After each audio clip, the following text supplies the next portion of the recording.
Affaire Béguédo, plus de 3 semaines après les faits, les victimes attendent d'être dédommagées. Au total, 5 maquis ont été saccagés par des jeunes hostiles à la présence des débits de boissons et des filles de joie dans leur commune. Le procès sur cette affaire, ouverte le 22 avril dernier, a été renvoyé le 4 mai prochain pour permettre de mieux préparer le dossier. 30 ans du festival Jazz à Ouaga, cette fête de la musique se tiendra du 29 avril au 7 mai prochain à Ouagadougou. C'est la principale information donnée le week-end passé par les initiateurs lors d'une conférence de presse. De grandes innovations sont annoncées pour cette édition. On les découvre dans quelques instants. Présidentiel en France, Emmanuel Macron est réélu pour un second mandat avec 58,2% des voix face à la candidate du Rassemblement national Marine Le Pen qui obtient 41,8% des voix. Le second tour s'est joué hier. Je vous propose l'ambiance des votes des Français vivant au Burkina Faso. Bonjour, merci de nous rejoindre pour ce 13h. Nous débutons avec cette brève information. À l'initiative du président du Faso, le lieutenant-colonel Paul-Henri Sandaogo Damiba, une délégation d'officiers burkinabés s'est rendue le vendredi 22 avril 2022 à Bamako, dans la capitale malienne, conduite par le commandant des opérations du Théâtre national, le lieutenant-colonel Yves Didier Bamouni. La délégation était porteuse d'un message du chef de l'État à son homologue et frère, le président de la transition du Mali, le colonel Assimi Goïta. Le Mali et le Burkina Faso ont en partage plus de 1200 km de frontières et sont engagés dans la lutte contre les groupes armés terroristes. Le renforcement de la coopération opérationnelle entre les deux pays a été au centre des échanges entre le chef de l'État malien et la délégation burkinabé qui comptait dans ses rangs le lieutenant-colonel Daba Naon, commandant de la brigade nationale des sapeurs-pompiers, et le chef d'escadron Serge Thierry Kendelbero, directeur de cabinet du président du Faso. Du côté malien, le président du Conseil national de transition, le colonel Malik Diaw, le ministre de la Défense nationale et des anciens combattants, le colonel Sadio Kamara, le directeur général de l'Agence de renseignement et de la sécurité de l'État, ainsi que le directeur de cabinet du président ont pris part à la rencontre. C'est une information qui vous sera développée dans nos prochaines éditions. En attendant, nous poursuivons ce 13h avec l'affaire Béguédo. Les 30 et 31 mars 2022, des jeunes ont saccagé des débits de boissons à Béguédo dans la province du Boulgou, région du centre-est. 3 semaines après, les propriétaires, toujours sous le choc, tentent de reprendre le service malgré les traces de violence toujours présentes. Ils attendent que justice soit rendue et souhaitent être dédommagés. Retour sur les événements dans ce reportage de Abdouraïm Nienye. 3 semaines après les événements, les traces sont toujours visibles et le souvenir encore vif dans l'esprit des victimes. Du matériel de sonorisation endommagé, des chaises et des caisses de boissons cassées et des maisons vandalisées. C'est le constat que l'on peut encore faire sur les lieux des débits de boissons qui ont subi la furie des vandales. Au total, 5 maquis ont été saccagés lors des événements. Après avoir recueilli les témoignages sur place, ici, on retient que les 30 et 31 mars dernier, des jeunes de Béguédo, sous le prisme de leur foi, ont violemment marqué leur désaccord face à la présence de débits de boissons et des filles de joie dans leur commune. Certaines victimes disent avoir été averties, mais ne s'attendaient pas à de telles représailles. Les 30, ils sont venus qu'ils ne vivent pas les filles qui sont dedans ici en train de se vendre 1000 francs, 2500 là. Nous on dit ok, il n'y a pas de problème. Demain on va les renvoyer. Le jour de 31 maintenant, ils ont retourné venir, ils n'ont pas trouvé les filles là. Ils ont pâché, ils n'ont rien dit. Deuxième tour encore, ils ont retourné venir. Ils n'ont rien dit, ils ont parti. Troisième fois maintenant, ils sont rentrés en train de casser, ils n'ont rien dit, ils n'ont rien parlé. Cacher des bouteilles, des ventilos, des maisons, des portes, tout s'est cassé. Retiré, et puis encore, ils soulèvent. Si le beau ventilo qui est bien, et ceux qui ont intérêt seulement, ils apportent. La gérante m'a dit que non, il y a 3 jeunes qui sont passés ici. La donne a un avertissement de quitter les lieux entre 24 heures. S'ils n'exécutent pas ce qu'ils ont demandé, à leur passage, ils vont les égorger. Mais attends, donc c'est les jeunes du village ou bien c'est des étrangers? Que non, que c'est des jeunes du village, mais elles-mêmes, elles les connaissent. J'ai vite appelé le CB pour comprendre la situation. Lui, il m'a dit que bon, comme c'est ainsi et que c'est la foule et que c'est la nuit, de dire à mon gérant de se cacher, de fuir quoi. Faut pas qu'ils vont les blesser. Et moi aussi de ne pas me rendre là-bas parce que ça peut tourner autrement. Et c'est ce que j'ai compris aussi. Je ne suis pas venu voir. Donc c'est le lendemain que je suis venu constater que les dégâts étaient vraiment énormes. Dans le maquis de Nakambe de Mamoudou Dabré, les travaux de réhabilitation ont commencé. Jusqu'à présent, il n'en revient pas, lui qui pensait que l'avertissement concernait uniquement la présence des filles de joie. Ils ne disent pas qu'ils viennent pour saccager, mais ils viennent pour chasser les filles de joie dans la commune. Et quand ils sont venus, ils n'ont pas constaté les filles même étaient tous partis et qu'ils ont dit que non. Ils ont tourné leur objectif ailleurs, que bon, ils ne viennent pas les débits de boissons dans la commune de Beguedo. Tout en criant Allahu Akbar, en cassant tout qu'ils trouvent, en buvant ce qu'on a dans les frigos et en emportant ce qui est emballé. Ces événements ont troublé la quiétude de ces promoteurs d'espaces récréatifs et de divertissement qui estiment que c'est avec la peur au ventre qu'ils vont désormais mener leurs activités ici à Beguedo. Il y a de plus en plus de l'intolérance, un véritable problème à résoudre pour ne pas mettre à mal le bon vivre ensemble. Ce que moi j'ai commencé à rassembler pendant 17 ans. 10 jours seulement, ils ont détruit ça en rien de temps. Moi, ça m'inquiète. Moi, je n'ai plus confiance. Est-ce que demain, ça serait comment? Ou après demain, ça serait comment? Moi, en tout cas, je suis plus libre dans ma peau parce que je ne m'attendais pas à ça. Avant, là, il n'y avait pas peur, mais nous, en tête, là, on a peur. On ne sait pas qu'on est ici, là, ils vont venir, quand venir nous chasser ou bien venir nous tuer. Parce qu'avant, là, il n'y avait pas ça, mais maintenant, là, il y a ça, non? On a peur à Beguedo. L'autre problème, en plus des pertes matérielles enregistrées par les responsables de ces maquis, c'est le chômage technique dans lequel les employés sont plongés. Éric Compaoré, lui, peine à trouver la formule pour répondre aux besoins de ses 20 employés. Et depuis ce jour, nous aussi, on ne travaille plus, on est là, les employés se plaignent, les servants se plaignent, les caissiers se plaignent, les managers se plaignent pour récupérer les salaires. Bon. Moi, je vais faire comprendre qu'en tout cas, vous avez vu que moi, je suis dans une faillite totale. Donc, non, quand m'excuser, on va voir dessus après les fêtes. Qu'est-ce que je peux faire pour eux? La justice s'est saisie de l'affaire et les propriétaires des maquis vandalisés disent être vus comme des ennemis dans la ville de Beguedo. Pour certains, ils sont à la base de l'arrestation et de l'incarcération de leurs proches. Dans le cadre de cette affaire, une vingtaine de personnes, dont des imams, sont détenues à la maison d'arrêt et de correction de Tenkodogo. Maintenant, on dit que non, que c'est nous qui avons fait tout. On a envoyé les enfants aux prisons, tout à la fois. Il n'y a pas de paroles qu'on ne dit pas. Maintenant, on ne sait pas ce qu'on va faire. On est peur maintenant de vivre ici même. Tout compte fait, il souhaite que justice soit rendue et que la loi soit appliquée dans toute sa rigueur pour dissuader et éviter de tels actes dans l'avenir. Moi, je veux que la justice n'a qu'à faire son travail et tout ce qu'ils ont eu à dater, ils n'ont qu'à me remettre ça. Là, je vais commencer à travailler comme d'habitude, mollo pour arriver au bout. Moi, j'attends de la justice burkinabé que les réparations soient faites d'abord. Justice soit faite pour éviter ce comportement qui n'arrange personne. D'abord même les pays même en insécurité et la jeunesse de Burkina aussi s'adonne à ces actes de vandalisme, ces actes de violence là.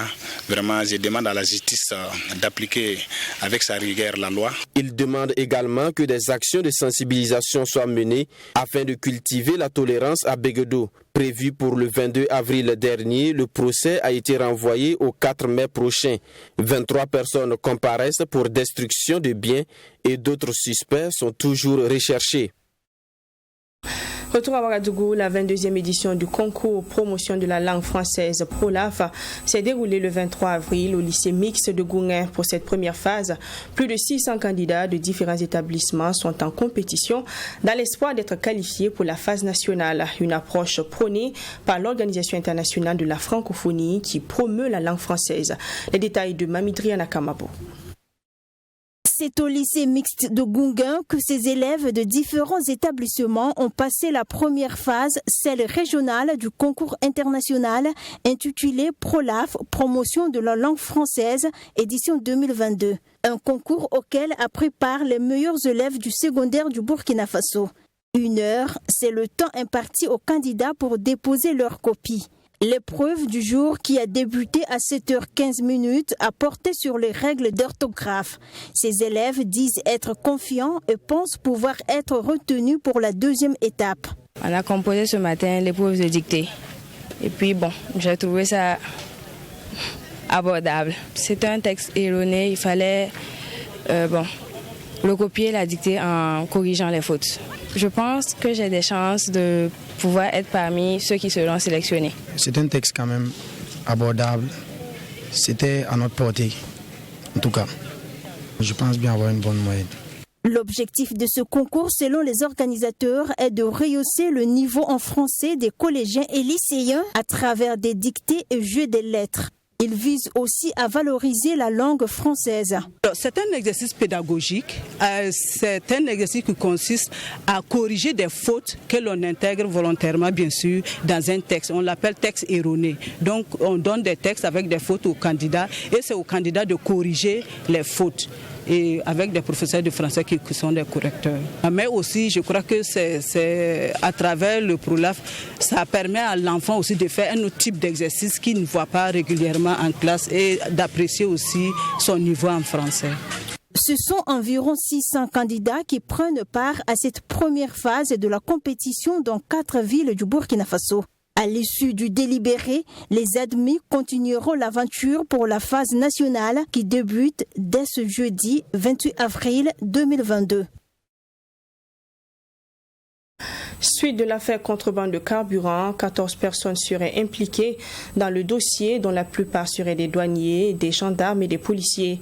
7 personnes, dont 5 douaniers, un gendarme et un commerçant, ont été transférées à la maison d'arrêt et de correction de Ouagadougou. Le réseau national de lutte anticorruption suit de près le dossier et dit ne pas être étonné de retrouver des forces de défense et de sécurité dans cette affaire. Son exécutif, Sagado Nakanambo, lui invite la population à poursuivre les dénonciations afin de lutter contre la corruption au Burkina Faso. On l'écoute au micro de Michael Toukri. Quand vous regardez ce qui se passe sur les routes, les contrôles sont, comme beaucoup de dossiers l'ont montré, entachés donc de corruption. À savoir que les corps habillés prennent de l'argent et laissent passer des gens qui ont quelque chose dans leurs marchandises. Et si les corps habillés chargés du contrôle sur les voies publiques, sur les routes, peuvent laisser passer du carburant, qu'est-ce qu'ils ne peuvent pas laisser passer? Si vous avez remarqué, dans nos différentes productions, notamment le rapport sur l'état de la corruption, ces corps habillés-là, depuis 2016 jusqu'à 2020, soit 5 années durant, ces corps habillés que sont les forces de police, de douane et de gendarmerie, plus la DGTTM, sont les 5 qui sont régulièrement classés parmi les 5 services les plus corrompus. Pendant 5 années consécutives, ce sont les mêmes et ils ne font que parfois permuter de place. Ce qui est quand même un signe annonciateur. Et le fait qu'aujourd'hui on les épingle sur un trafic quelconque ne nous surprend pas. Parmi les acteurs judiciaires au niveau des pôles ECOFI, nous avons aussi rencontré des acteurs qui sont très engagés et qui ont plusieurs fois donné la preuve de leur sincérité dans le traitement des dossiers judiciaires. Donc nous, on n'a aucune raison de penser que ce dossier-là va foirer. Même s'il y a des insuffisances, l'une de nos plus grandes attentes dans cette période, notamment de transition, c'est de demander aux populations de s'impliquer notamment dans le cadre des appels que la SELC a eu à lancer pour demander des informations, le 80 00 11 22, pour recevoir des dénonciations. Je le disais en titre, le festival Jazz Awaga a 30 ans. 30 ans que les initiateurs comptent célébrer en pompe à travers un programme alléchant. Selon eux, de grandes figures du jazz d'ici et d'ailleurs sont attendues pour la célébration de l'événement. Les initiateurs l'ont confié aux journalistes ce 22 avril au cours d'une conférence de presse. La célébration de cet événement musical est prévue se tenir du 29 avril au 7 mai prochain, ici même à Ouagadougou. Les détails de Annie Gladys Da et Michael Toukri. Ceci est un avant-goût du festival Jazz Awaga qui est prévu se tenir du 29 avril au 7 mai prochain. Cette année, le festival souffle ses 30 bougies.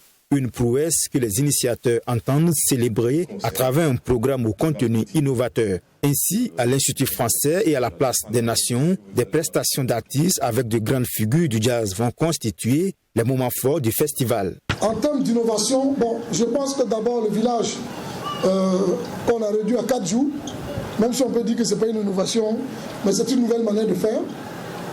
La jam avant les concerts, c'est une innovation parce qu'on n'avait pas encore fait. Que tous les jours à 19h, on a un groupe de jam qui s'installe pour préparer les esprits. C'est une innovation de cette édition. La conférence sur le jazz, ce n'est pas une innovation, mais l'innovation, c'est dans l'organisation de la conférence.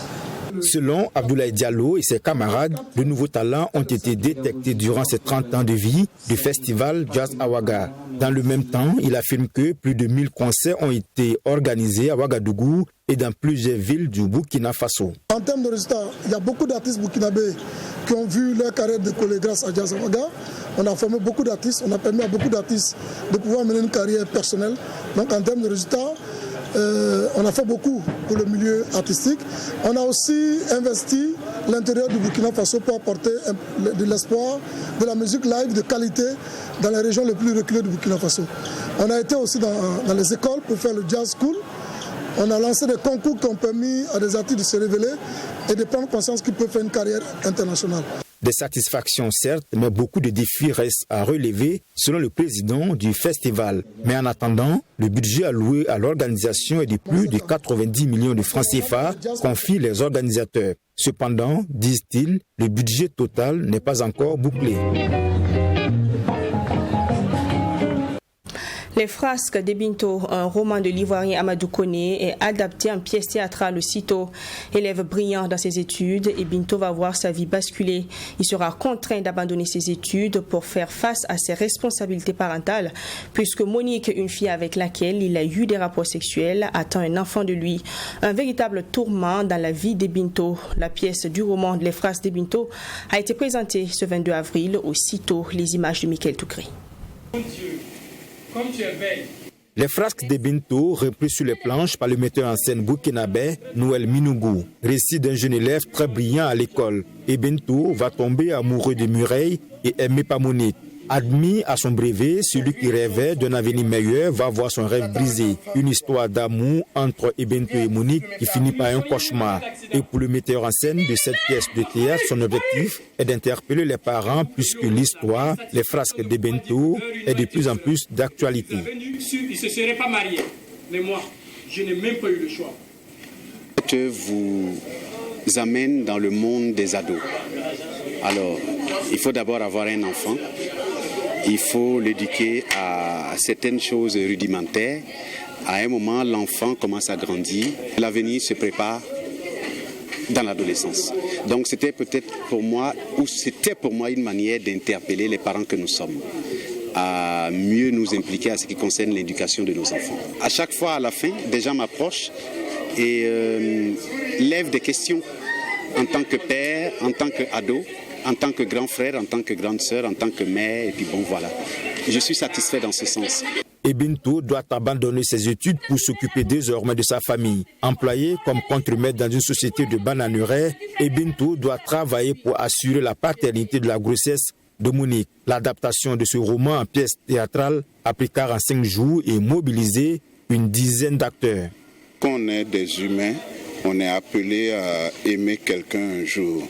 Mais il y a de la prudence, il y a de la connaissance à avoir autour de ça pour ne pas tomber dans certains pièges trop faciles. Voilà, c'est malheureusement arrivé à Monique et Bento. Ça a cassé quelque chose dans leur existence. Bento qui essaye de rattraper ce qui s'est gâté, mais c'était trop tard. Les frasques de Bintou est un roman de l'écrivain ivoirien Amadou Kone. Paru en 1975, le roman adapté en pièce de théâtre est en programmation aussitôt jusqu'à la fin de ce mois d'avril. Je le disais un titre également, le président français Emmanuel Macron a été réélu hier face à Marine Le Pen. Le candidat de la République En Marche remporte le second tour de l'élection présidentielle avec 58,2% des voix contre 41,8% pour la candidate d'extrême droite âgée de 44 ans. Emmanuel Macron a promis de se renouveler en profondeur en affirmant vouloir placer l'écologie au cœur de son second mandat. Voilà, les Français ont donc renouvelé leur confiance à Emmanuel Macron. Les votes ont eu lieu en France et dans d'autres pays où résidaient les Français. C'est le cas au Burkina Faso, précisément dans la ville de Ouagadougou et la ville de Bobo-Dioulasso. Des votes qui se sont bien déroulés selon le président des bureaux de vote, Sameh Safti, dans ce constat de Michael Tougri à l'Institut français de Ouagadougou. Qui d'Emmanuel Macron ou de Marine Le Pen au Burkina Faso, ils sont moins de 3000 électeurs appelés aux urnes pour ce second tour de la présidentielle française. Ce dimanche, les électeurs de Ouagadougou et de Bobo-Dioulasso sont allés voter pour leurs candidats. Et à la mi-journée, selon le président des bureaux de vote, aucun incident n'est à déplorer. Tout se passe de façon normale, va-t-il insister? Là, pour l'instant, tout est fluide. Comme vous voyez, les temps d'attente sont minimes. Tout se passe bien grâce à la bonne organisation mise en place par M. l'ambassadeur et son équipe et par le consulat général et évidemment toute l'équipe du consulat général est mobilisée et nous avons aussi un bon dispositif de sécurité. J'en profite également pour remercier les autorités burkinabées d'avoir mis en place un dispositif de sécurité largement satisfaisant. Pour ce second tour de la présidentielle, à l'Institut français de Ouagadougou, les électeurs sont venus accomplir leur devoir citoyen, celui de choisir le prochain président de la France pour les 5 prochaines années. Et en croit Sameh Safti, président des bureaux de vote, comme pour toute élection, le défi reste le taux de participation et la bonne tenue du scrutin. Il y a eu une bonne participation, n'est-ce pas, aux élections. La communauté française du Burkina est largement mobilisée. Le taux de participation s'inscrit dans la moyenne mondiale de la communauté française qui réside à l'étranger. L'enjeu, évidemment, c'est de faire en sorte qu'il n'y ait pas d'incidents qui entachent la régularité des opérations de vote. Et comme je vous le disais, tout se passe bien, tout est fluide, grâce donc à l'efficacité de l'équipe du consulat général et grâce à la bonne mise en place et organisation donc du bureau de vote. Pour cette présidentielle française d'avril 2022, la candidate du Rassemblement national est à nouveau face à Emmanuel Macron pour ce second tour, comme en 2017, qui avait consacré la victoire du candidat de la République En Marche. Faut-il le rappeler, pour le premier tour de l'élection présidentielle française, le candidat Jean-Louis Mélenchon de la France Insoumise était arrivé en tête au Burkina Faso avec 36,23%, suivi d'Emmanuel Macron, 33,38%. Marine Le Pen, elle était arrivée en 5e position avec moins de 7% des suffrages exprimés. Et pour refermer ce trésor, le championnat national des petites catégories, à savoir les U15, U17 et U20, a connu son dénouement ce week-end au stade municipal Issoufou Joseph Konombo de Ouagadougou. Pour cette année, plus de 2000 équipes ont pris part à ce championnat. En finale, ce sont les équipes Fada Academy et Association Football Club de Wézinville en U15, AS Maya et VFCK en U17 et Real du Faso et Colma en U20 qui ont disputé le titre de champion. Yassine Sawadkou. Les U20 du Real du Faso sont sacrés champions de la saison 2021-2022. Face à Colman de Bobo-Dioulasso, champion la saison dernière, les jeunes de Pouiri-Webonga n'ont pas trébuché ce dimanche. Ils prennent le jeu à leur compte dès le coup d'envoi et parviennent même à ouvrir le score. Ils doublent la mise avant la pause. À la reprise, le Real du Faso continue dans la même lancée devant une équipe de Bobo très faible sur tous les plans. Score final, 5-0 et le Real est champion. Depuis la saison dernière, avec le doyen Piori, on a mis comme un déplacement en place. Donc voilà, c'est ce qui a fait qu'aujourd'hui on a gagné. Voilà, donc je vais porter vers l'avant et on cherche les failles de l'adversaire puis planter les buts uniquement. C'est comme ça. Voilà, on a travaillé depuis 10 ans et parce que c'est l'aboutissement d'un travail acharné. C'est dans la logique de notre travail.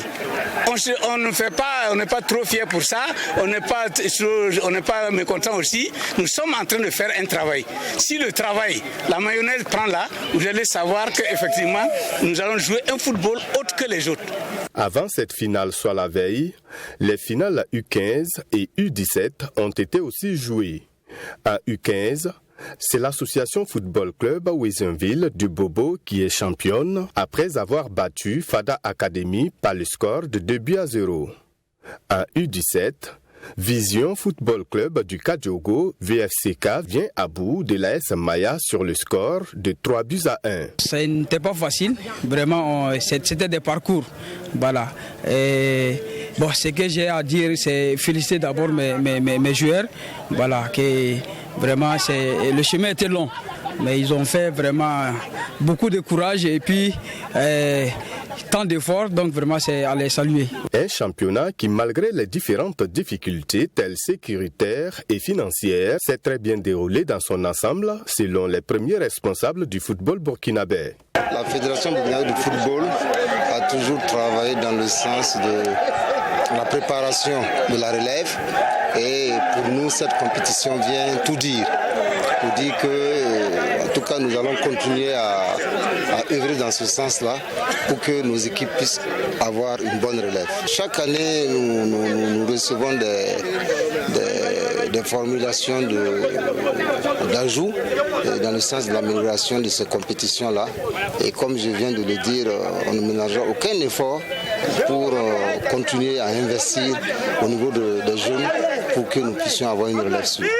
Plus de 2000 équipes des différentes catégories U15, U17 et U20 des 13 régions ont pris part à ce championnat. Chaque équipe finaliste a reçu un jeu de maillot, des ballons et un chèque. Les équipes championnes ont en plus reçu leur trophée. C'est la fin de cette édition de l'après-midi. Merci de l'avoir suivi. Je vous retrouve demain 7h30 pour le journal matinal. D'ici là, portez-vous bien.